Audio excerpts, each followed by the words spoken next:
तो hello guys, क्या हाल है आप सबके। तो मैं आप लोगों को वेलकम करता हूँ अपनी न्यू यूट्यूब वीडियो के अंदर।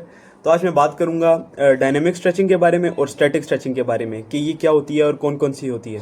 वर्कआउट से पहले कौन सी स्ट्रेचिंग करनी होती है और वर्कआउट के बाद कौन सी स्ट्रेचिंग करनी होती है। तो गाइस शुरू करते हैं। तो गाइस जो डायनेमिक स्ट्रेचिंग होती है ये वर्कआउट से पहले करनी होती है। डायनेमिक स्ट्रेचिंग का मतलब होता है मूवमेंट बेस्ड स्ट्रेचिंग, यानी कि स्ट्रेच में होल्ड नहीं करना होता, आप लोगों ने मूव करना होता है, स्ट्रेचेस में मूव करना होता है। इससे क्या फ़ायदा होता है, इससे आप लोग की रेंज ऑफ मोशन मसल की बढ़ती है, मसल की इलास्टिसिटी बढ़ती है, मसल में ब्लड फ्लो बढ़ता है और मसल जो है उसका टेम्परेचर भी इंक्रीज़ होता है, यानी कि मसल वार्म अप हो जाता है, गर्म हो जाता है मसल और तैयार हो जाता है वर्कआउट के लिए, असल वर्कआउट के लिए। ये बहुत ही ज़रूरी है। मैंने देखा है काफ़ी सारे लोग जो है निगलेक्ट करते हैं स्ट्रेचिंग को और लोगों को पता भी नहीं होता कि कौन सी स्ट्रेचिंग कब करनी है और वर्कआउट के बाद कौन सी करनी है, वर्कआउट से पहले कौन सी करनी है। तो वर्कआउट से पहले जो है वो डायनेमिक स्ट्रेचिंग होती है, वर्कआउट के बाद जो है वो स्टैटिक स्ट्रेचिंग होती है। तो मैंने आप लोगों को डायनेमिक स्ट्रेचिंग का तो बता दिया कि वो मूवमेंट बेस्ड स्ट्रेचिंग होती है और ये कौन कौन सी होती हैं ये मैं आप लोगों को स्क्रीन पे लगा के दिखा दूंगा ताकि आप लोगों को समझ आ जाए कि कौन कौन सी स्ट्रेचिंग होती है। और वर्कआउट के बाद जो है वो होती है स्टैटिक स्ट्रेचिंग। स्टैटिक स्ट्रेचिंग का मतलब होता है कि यानी कि आप लोगों ने होल्ड करना होता है।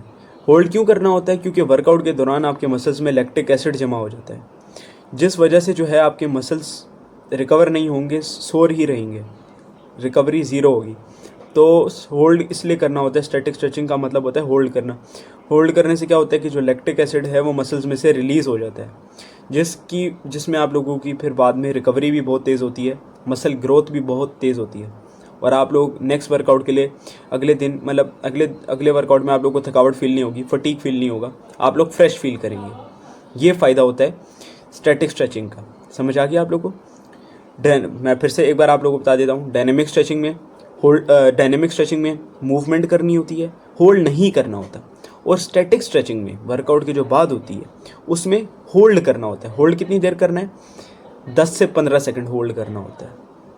और ये कौन कौन सी, यानी कि बैक के लिए अलग है स्टैटिक स्ट्रेचिंग, हर मसल के लिए अलग है, बाइसेप के लिए अलग है, लेग्स के लिए अलग है।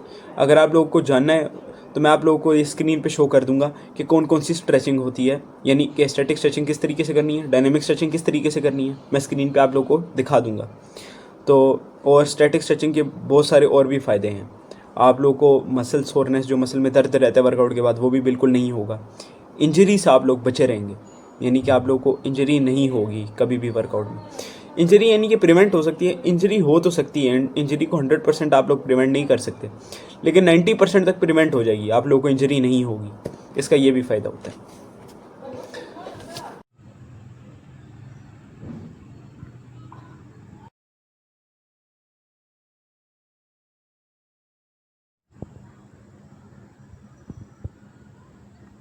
Done.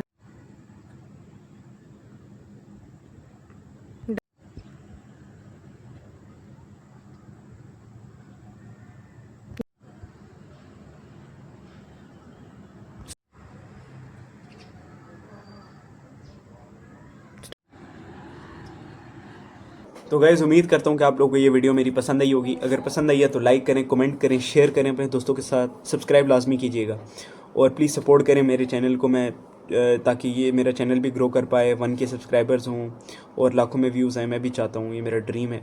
तो प्लीज़ मुझे सपोर्ट करें।